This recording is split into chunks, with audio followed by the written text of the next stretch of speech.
Hi, my name is Gerhard Schwandner. Welcome to Selling Power TV. Today we have the great pleasure of meeting with Tom Singer. And he is a speaker, author, and consultant, and a specialist in virtual online SKOs and meetings. Welcome, Tom. Hey, thanks for having me.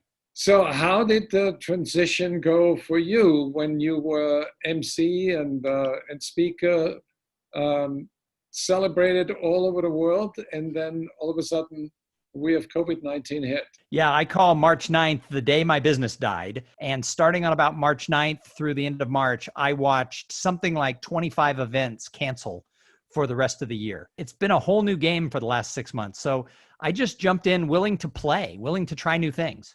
So when you do online meetings, what is the advice that you would share with sales leaders? Well, the first thing they have to remember is they can't take their live in-person agenda from the meeting that was going to be held at a resort and bringing everybody together and just keep that agenda and move it online and have everybody sit in their chair at home and watch. So you have to change up the meeting. You have to shorten everything, including your keynotes. And the best way to do it is ask your speakers to talk for 15 or 20 minutes and then have someone serving as your master of ceremonies, whether it's the sales leader, the CEO, someone who just is really gregarious inside the company, or hire someone to come in and interview them.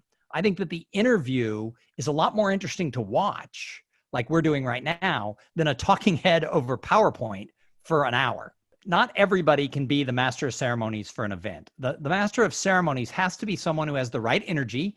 They have to bring to the table something that's relatable to the people in the audience.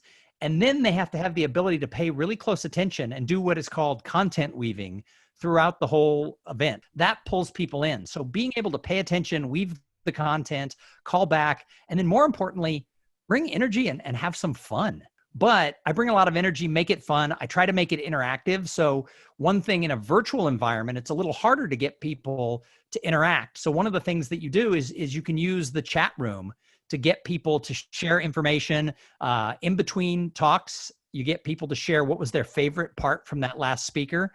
And then you have to be excited by what they answered. So I find the whole thing to be just like a discovery game. So I get excited when I can connect the dots for the people at home.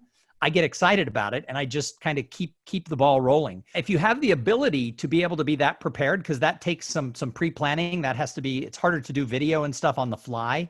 You have to work really closely with, as the person planning, with your speakers and with your MC to think of different ways that you can do it. There's always been a debate is, do people like panels or do they not like panels? And a panel can't just be thrown together. You have to have pre-meetings. So in this virtual world, when I'm the MC, or even if I'm a speaker, I want to have production meetings. So I think of if you're watching The View or if you're watching live with Kelly and Ryan, they don't just bring a celebrity on and start talking to them.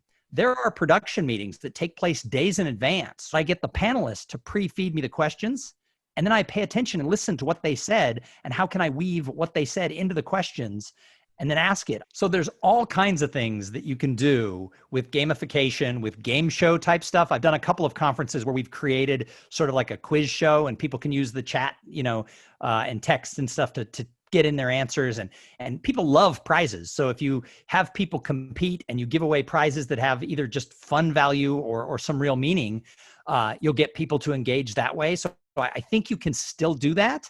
So you have to realize not everyone's going to want to play your game, and that's totally fine. You have to be careful with music because you have to have the license to play it if you're going to be broadcasting it. But again, people are wired for things like music, right? So it can set the tone, but you want to make sure that you've paid for the license if you're going to broadcast music.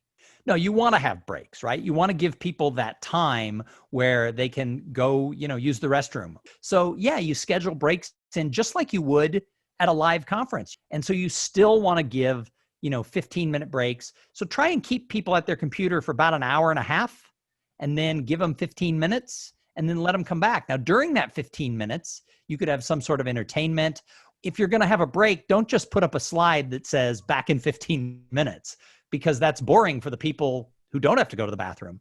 Nobody should ever run over. So I'm just going to give my little speaker 101 thing. If you're ever asked to give a speech in live or virtual, know when your start time is, know when your end time is, and never go over. Because if you have 10 speakers and everyone goes over just 5 minutes, the whole day runs an hour late. And we've all been to conferences where they're like, well, we had to cancel happy hour because our speakers went long.